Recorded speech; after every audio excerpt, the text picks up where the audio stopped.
Listen, this isn't just another royal rumor. This is the kind of claim that makes the whole palace go silent, because once it's said out loud, you can't unhear it. Piers Morgan is hinting he's got new material, something he's framing like evidence, and the second he teased it, the internet snapped its neck in the same direction. What if Meghan's pregnancy story isn't what the world was told?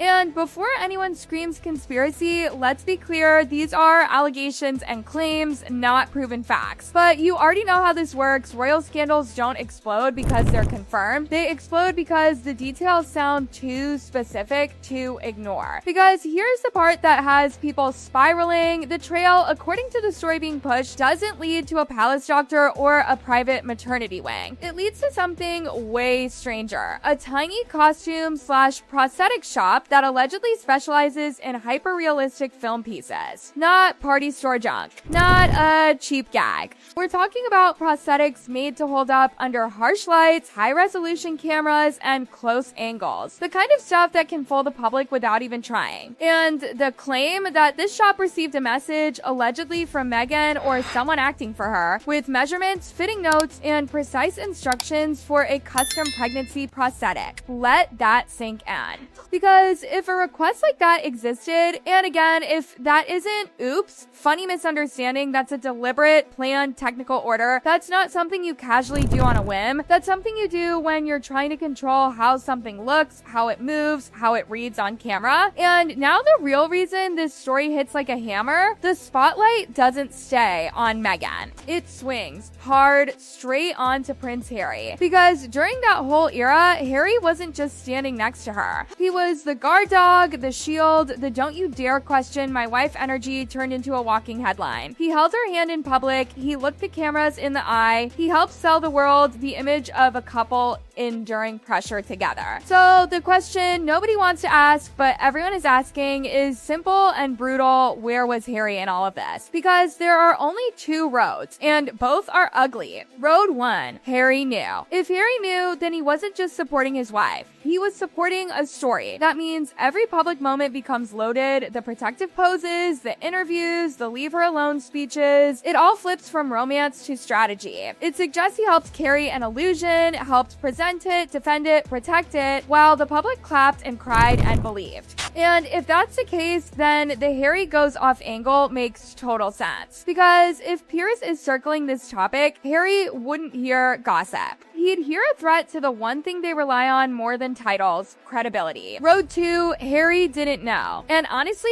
that road is darker. Because how do you live beside someone day after day through something as intimate as pregnancy and not know what's real? How does something like that get hidden in the same house, the same life, the same bed? And if it was hidden, why? That version doesn't paint Harry as a mastermind. It paints him as a man inside a marriage where massive things could be kept from him. And that's where the story gets personal, messy, and dangerous, because secrets like that don't sit quietly. They rot everything around them. Now, zoom out for a second, because there's a bigger reason people can't stop watching this.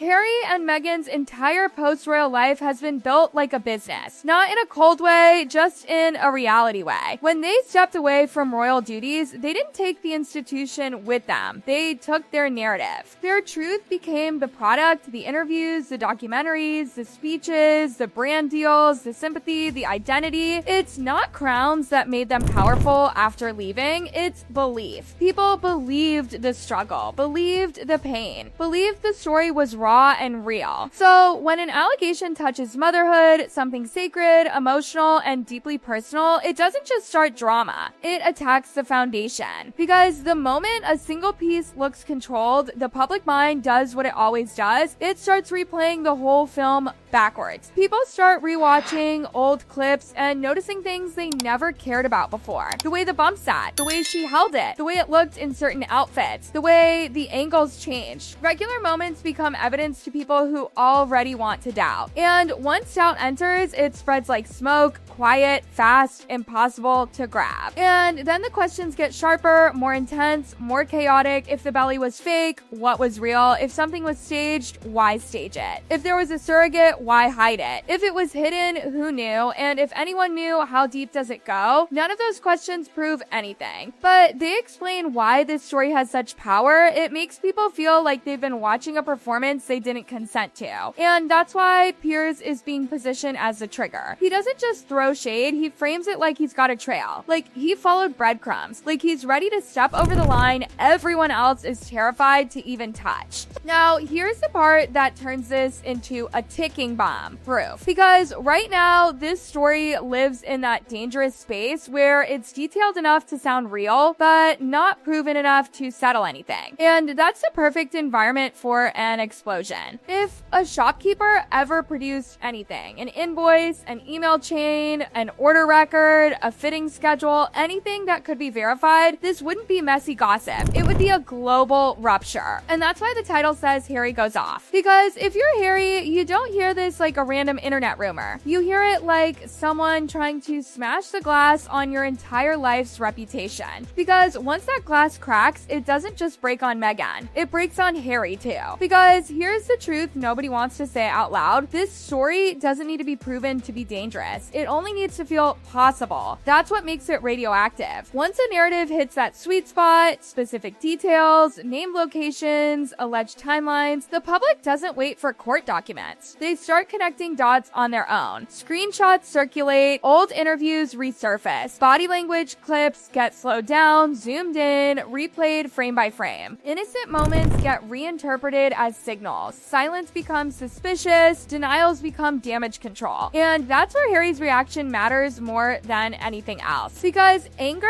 in this situation doesn't read as strength. It reads as panic. If Harry pushes back hard, if he explodes publicly, threatens lawsuits, or lashes out at critics, it doesn't shut the story down. It pours gasoline on it. People don't hear defense. They hear fear. They start asking why this topic triggers such a violent response when so many others were brushed off as media cruelty. But if he stays quiet, that silence gets weaponized too. Because silence doesn't look calm in a scandal like this. It looks like calculation, like waiting, like legal teams whispering, say nothing. And when the public senses lawyers instead of emotions, the trust meter drops even further. This is the trap. And Meghan, she's at the center of it whether she speaks or not. Because pregnancy isn't just a chapter in their story, it's a cornerstone of their identity as a family. It's emotional currency, it's sympathy, it's protection. Once doubt touches that, everything built on top of it starts to wobble. Here's what makes this allegation uniquely explosive. There are explanations that wouldn't be scandalous if they were honest. Surrogacy, for example, isn't shameful, it's common, it's legal. It's deeply personal. If that were the reality, the outrage wouldn't be about how a child was born, it would be about why the truth was hidden, if it was. And that's where trust collapses. Because hiding something intimate doesn't just feel like privacy. It feels like manipulation when the same story is used to sell vulnerability, pain, and moral authority. People don't like feeling emotionally recruited into a narrative that later looks curated. So now the spotlight isn't just on what happened, it's on why the story was told the way it was. And this is where the long-term damage lives. If this allegation keeps breathing, it won't stay confined to one pregnancy. It will bleed into everything else. Interviews, documentaries, past claims, future statements. Every emotional moment becomes suspect. Every tear gets questioned. Every "this is our truth" line gets reweighed. Not because the audience hates them, but because the audience hates being fooled. And Harry?